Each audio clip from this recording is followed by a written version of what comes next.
گاؤں میں وہ پاگل صرف ایک شکل کو جانتا ہے اور ایک نام کو جانتا ہے۔ وہ نام تو پکار نہیں سکتا تھا، کہتا میاں میاں میاں۔ یہ صرف ایک اس عاصم جمیل کو وہ جانتا ہے جو آج ہم سے رخصت ہو گیا، اور یہاں ہم بے بس ہیں اور اللہ کی تقدیر پر ہم راضی ہیں۔ اور السعید من وعظ بغیرہ، موت سے اپنی موت کو یاد کرنا چاہیے کہ ایک دن میرے اوپر بھی یہ آئے گا اور میرا بھی سانس نکلے گا اور زندگی کا دھاگا ٹوٹے گا۔ یہ اس بچے نے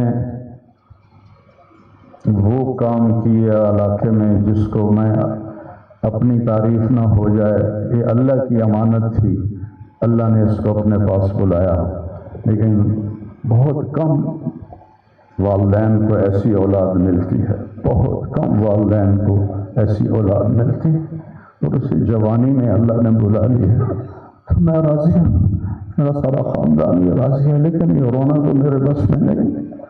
حضرت ابراہیم رضی اللہ عنہ میرے نبی کے صاحبزادے جو حضرت ماریہ کے پیٹ سے پیدا ہوئے تھے، تو انہوں نے حوالی میں ان کے لیے ایک باغ میں کمرہ بنوایا تھا، اور اس میں دودھ پلانے والی عورت کو اس کے سپرد کیا تھا، اور آپ مدینہ سے نکلتے اور جا کر حضرت ابراہیم کے ساتھ کھیلتے، پیار کرتے، محبت کرتے، اور پھر واپس آ جاتے۔ ایک دن 18 ماہ کے ہو گئے، 18 ماہ کا بچہ بھاگنے دوڑنے لگتا ہے، بابا بابا کہنے لگتا ہے، ماما ماما کہنے لگتا ہے۔ تو آ کر خبر دی ایک صحابی نے، یا رسول اللہ ابراہیم نزع کی حالت میں۔ تو میرے نبی مجلس میں تھے، صحابہ تھے، آپ کو سب کچھ بھول گیا، اور آپ اتنی تیزی سے نکلے کہ آپ کی چادر نیچے گر رہی تھی، اور صحابہ پیچھے آپ کے بھاگ رہے تھے کہ اس چال کو وہ پکڑ نہیں پا رہے تھے۔ اور جو ہی آپ کمرے میں داخل ہوئے اور ابراہیم کو اپنی گود میں لیا، تو اس نے اسے اپنے بابا کو دیکھا اور اس کی آنکھیں بند ہو گئی، تو میرے نبی زار و قطار رونے لگے اور فرمایا العین تدمع والقلب یحزن ولا نقول الا بما رضی اللہ تعالی بنا، کہ ابراہیم بڑا دکھ دے کے جا رہے ہو، آنکھ اشک بار ہے اور دل زخمی ہے، لیکن ہم وہی کہیں گے جو اللہ کہتا ہے کہ ہم اللہ کی تقدیر پر راضی ہیں۔ جب ان کی تدفین کا وقت آیا تو آپ ان کی قبر میں اتر نہیں سکے غم کی وجہ سے، اتنا صدمہ تھا، آپ قبر کے کنارے بیٹھے ہوئے تھے اور کہنے لگے ابراہیم کو اتار، ابھی میں نے بھی کہنا ہے عاصم کو اتار۔ اور آپ کی آنکھوں سے پھر آنسو جاری ہو گئے۔ پھر آپ نے ایک جملہ اور فرمایا کہ ابراہیم اگر یہ مجھے پتہ نہ ہوتا کہ میں بھی تیرے پیچھے ہی آنے والا ہوں، جلدی آنے والا ہوں، تو میں اتنا غم کا اظہار کرتا کہ لوگ دیکھتے، لیکن میں بھی تیرے پیچھے ہی آ رہا ہوں۔ 6 مہینے بعد آپ کا بھی وصال ہو گیا۔ تو پھر واقعہ کربلا اتنی بڑی تسلی ہے پوری امت کے لیے کہ کسی نبی کی نسل پوری تحقیق کر دی جائے اور ان کے لاشوں پہ گھوڑے چلا دیے جائیں اور ان کے سر کاٹ کے نیزوں پہ چڑھا دیے جائیں۔ آخری وقت میں امام علی علیہ السلام نے، ایک بچہ بچ گیا تھا عبداللہ 2 سال کا، تو آپ نے فرمایا میرا بچہ مجھے ملا تھا۔ باپ بھی تو تھے، باپ بھی تھے۔ میرے باپ کو اچانک ہارٹ اٹیک ہوا، میری ایک بہن لاہور تھی، ایک فیصل آباد، کہتے کہتے مر گیا۔ میری دھیاں مینوں ملا دیو، میری دھیاں مینوں ملا دیو، دھیاں بیٹی کہتے ہیں مری ہو، نہیں پہنچ سکی، مر گئے۔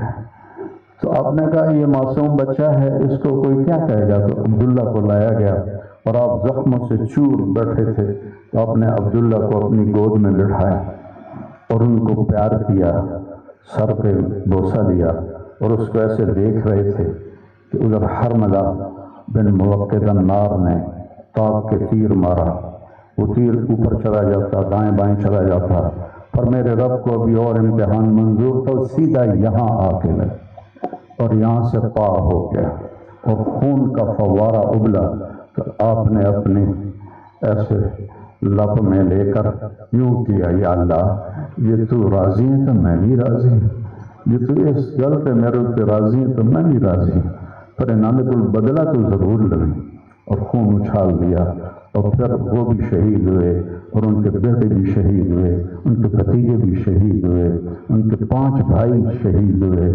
تو بھائیو، بے شک وہ بڑی اونچی ذات تھے، پاکیزہ لوگ تھے، اللہ تعالیٰ کے محبوب مقرب لوگ تھے۔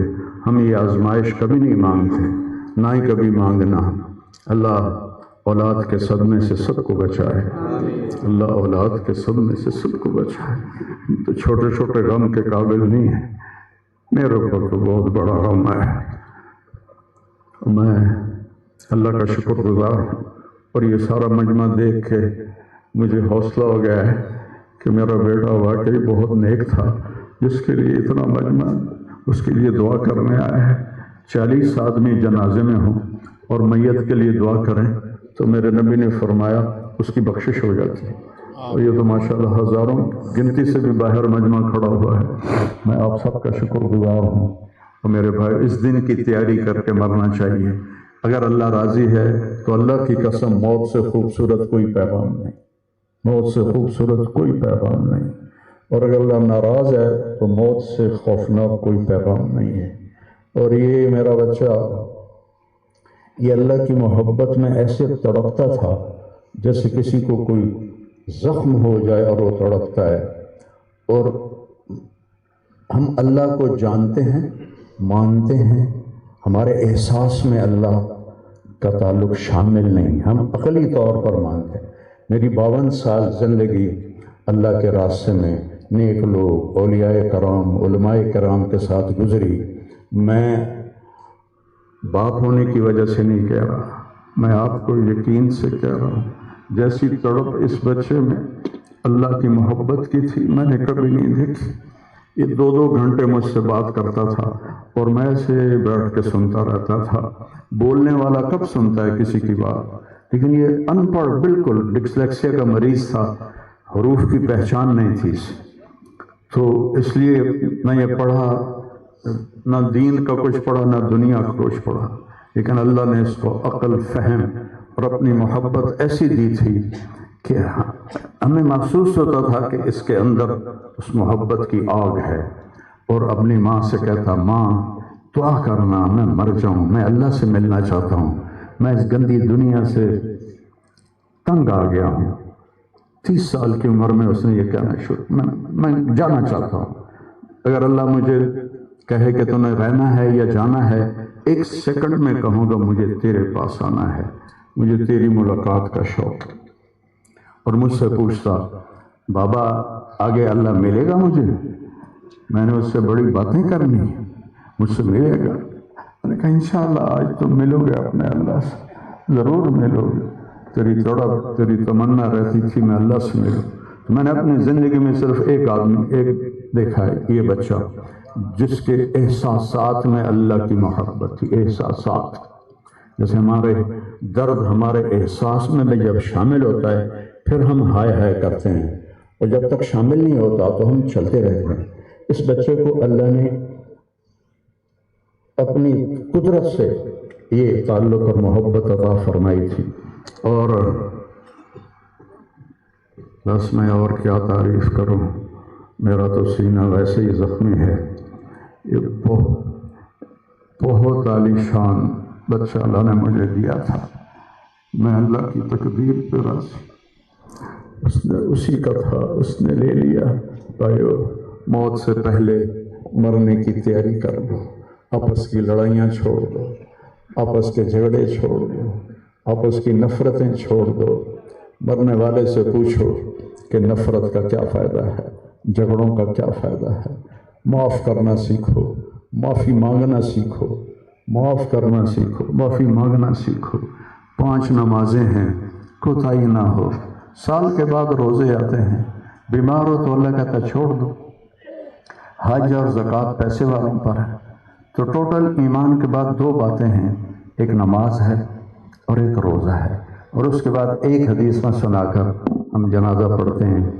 میرے نبی نے فرمایا 4 باتیں سیکھ لو مجھ سے، 4، اب پانچویں نہیں 4 انگوٹھا کر کے کہ 4 باتیں مجھ سے سیکھ لو تو پھر دنیا بھی تمہاری ہے، آخرت بھی تمہاری۔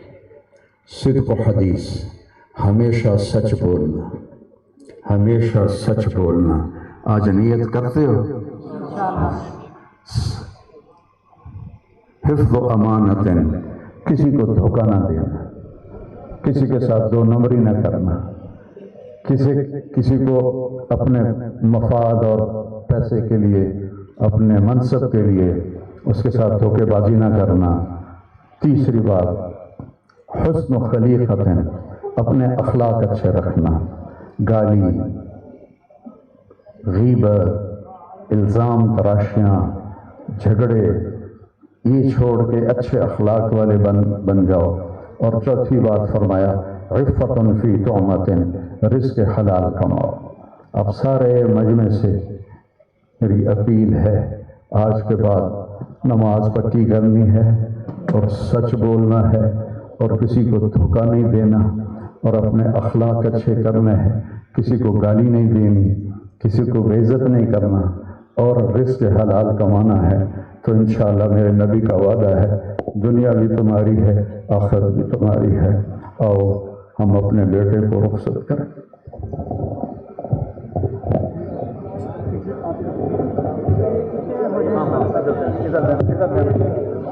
اور انشاءاللہ سارے بھائی سن لیں، جمعرات کے دن 10 بجے ہم نے اپنے بچے کی قرآن خوانی، جس کو ختم شریف ہماری یہاں کے اس میں ماحول میں بولا جاتا ہے، تو جمعرات کو انشاءاللہ اس مسجد میں ہم اپنے بچے کے لیے قرآن خوانی اور دعا کا اہتمام کریں گے۔ آپ بھائیوں سے